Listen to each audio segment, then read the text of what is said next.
గతంలో 12 గంటలు పనిచేస్తే చాలు అని అనుకునేవాడిని. కానీ పక్కనున్న ఏపీ సీఎం చంద్రబాబు 18 గంటలు పనిచేసే వ్యక్తి.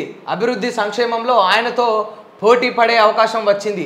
ఒక ఆటగాడి నైపుణ్యం తెలియాలంటే మరొక మంచి ఆటగాడితో పోటీ పడాలి. చంద్రబాబు ఏపీలో ముఖ్యమంత్రి కావడంతో నాతో సహా అధికారులంతా 18 గంటలు పనిచేయాల్సిన అవసరం ఏర్పడింది అని ఇక రేవంత్ రెడ్డి గారు ఇక వాళ్ళ యొక్క గురువును కావచ్చు, రాజకీయ గురువే అనుకోవచ్చు, ఇంకేమైనా అనుకోవచ్చు, రేవంత్ రెడ్డి గారికి బాసే అనొచ్చు. కానీ ఇక మొత్తం మీద చంద్రబాబు నాయుడు గారు మంచి ఆటగాడు, అంటే మంచి ఆటగాడితో పోటీ పడితే ఈ ఆటలో ముందుకు పోయే అవకాశం ఉంటుంది. అటువంటి ఆటగాడితోనే పోటీ పడాలని చెప్పేసి రేవంత్ రెడ్డి గారు ముఖ్యమంత్రి గారు అయితే అంటున్నారు. ఇక రోజుకు 18 గంటలు పనిచేస్తారట ఎవరు, చంద్రబాబు నాయుడు గారు. అటువంటి వ్యక్తిని చూసినప్పుడు ఆ యొక్క పనితీరును చూసినప్పుడు ఇక పక్కనోళ్ళలో కూడా అనిపిస్తుంది కదా, ఇక రాష్ట్ర ముఖ్యమంత్రి గంతగానం దూసుకుపోతుండే, ఆయన మా బాసు, నేను కూడా ఏమంటారు కదా గురువును మించిన శిష్యుడు కావాలనే ప్రయత్నంలో ఇక ముఖ్యమంత్రి రేవంత్ రెడ్డి గారు కూడా ప్రయత్నిస్తున్నట్టు, రేవంత్ రెడ్డి గారితో పాటు సహా అధికారులంతా కూడా ఇక రోజుకు 18 గంటలు పని చేయాల్సి వస్తుందట. ఇక పొగడ్తల వర్షం అయితే కురిపించిరు. శనివారం హైదరాబాద్లోని బసవ తారకారాం ఇండో అమెరికన్ క్యాన్సర్ హాస్పిటల్లో 24వ వార్షికోత్సవంలో పాల్గొన్న సీఎం రేవంత్ రెడ్డి, బాలకృష్ణ, నామా నాగేశ్వరరావు తదితరులు. ఇక 24వ వార్షికోత్సవంలో బసవ తారకారాం క్యాన్సర్ హాస్పిటల్లో ఇట్లా మాట్లాడింది. 1000 ఎకరాల్లో హెల్త్ టూరిజం హబ్ శంషాబాద్లో ఏర్పాటు చేస్తామని రేవంత్ రెడ్డి గారు తెలిపినారు. ఎయిర్పోర్ట్ పక్కన పెద్ద ఆసుపత్రుల నిర్మాణం, అన్ని రకాల వైద్య సేవలు అందేలా అభివృద్ధి సంక్షేమంలో ఏపీ సీఎం చంద్రబాబుతో పోటీ పడతామని వెల్లడి. బసవ తారకారాం క్యాన్సర్ ఆసుపత్రి వార్షికోత్సవంలో పాల్గొన్న రేవంత్ రెడ్డి గారు ఇక అభివృద్ధిలో చంద్రబాబు నాయుడుతో పోటాపోటీగా ఉంటారట. ఇద్దరు కలిసి అక్కడ ఆ తెలుగు రాష్ట్రాన్ని, ఇక్కడ ఈ తెలుగు రాష్ట్రాన్ని, అక్కడ బాబు గారు, ఇక్కడ రేవంత్ రెడ్డి గారు ఇద్దరు కలిసి సకదిద్దుతా అని చెప్పి చెప్తా ఉన్నారు.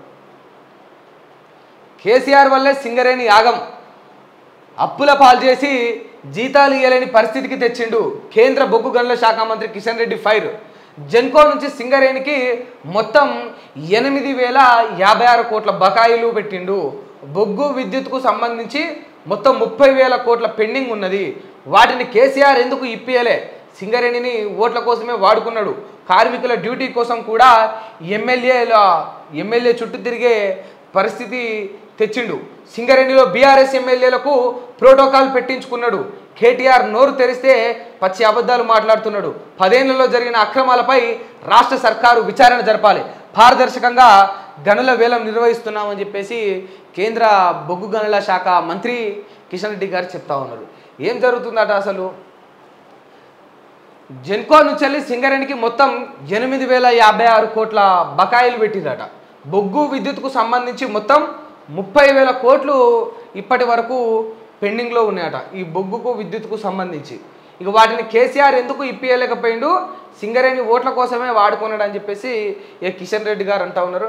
నిజంగా అంటే కేసీఆర్ ఈ సింగరేణి విషయంలో చూసుకుంటే ఒక్కసారి సింగరేణి బీఆర్ఎస్ ఎమ్మెల్యేలకు ప్రోటోకాల్ పెట్టించుకున్నాడు. సింగరేణిలో బీఆర్ఎస్ ఎమ్మెల్యేలకు సింగరేణిలో వాళ్ళను ప్రోటోకాల్ పెట్టించుకున్నాడట.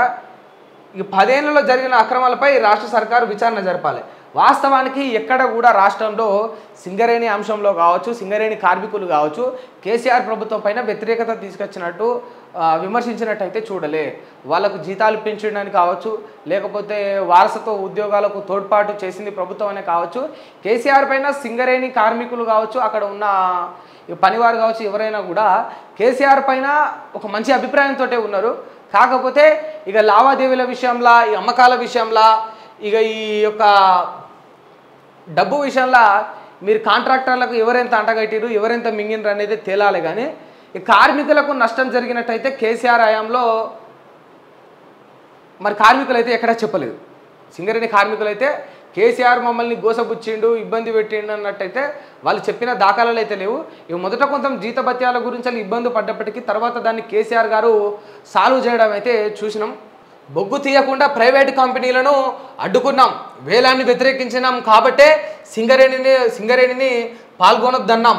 రాష్ట్ర ప్రయోజనాలకు కాంగ్రెస్ దెబ్బతీస్తున్నది. రేవంత్, బట్టి, కిషన్ రెడ్డిని తెలంగాణ సమాజం క్షమించదని కేటీఆర్ గారు అంటున్నారు. ఏంది ప్రైవేటు కంపెనీలకు అంటగట్టొద్దనే సింగరేణిని వేలంలో పాల్గొననీయలే. ప్రైవేటు కంపెనీలకు అంటగట్టొద్దనే సింగరేణిని ఈ యొక్క వేలంలో పాల్గొననీయలే. ఇప్పుడు పోతే పోనీ అనుకుంటున్నారు కాబట్టే మీరు వేలంలో పాల్గొననీకి ఆమోదం తెలిపినరు, ఆ రకంగా ఆ దిశగా ప్రోత్సహిస్తున్నారు. ఇక రేవంత్ను, బట్టిని, కిషన్ రెడ్డిని ఇలా ముగ్గురిని తెలంగాణ సమాజం క్షమించదని కేటీఆర్ గారు అంటున్నారు. బొగ్గు గనుల వేలంపై బీఆర్ఎస్ డబుల్ గేమ్.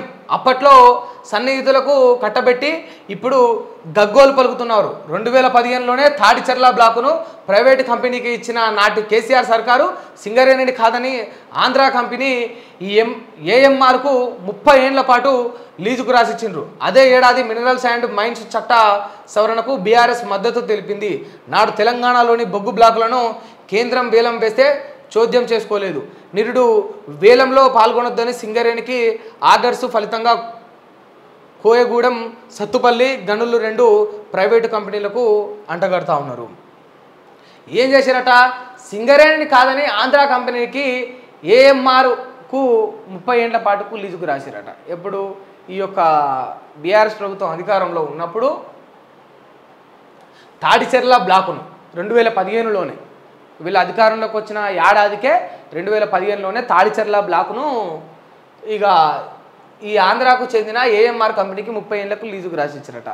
ఏమో అంటారు కదా, మీరు చేస్తే సంసారం, ఏం చేస్తే వ్యభిచారం అన్నట్టు ఈ కొన్ని ఉంటాయి ఈ రాజకీయంలో.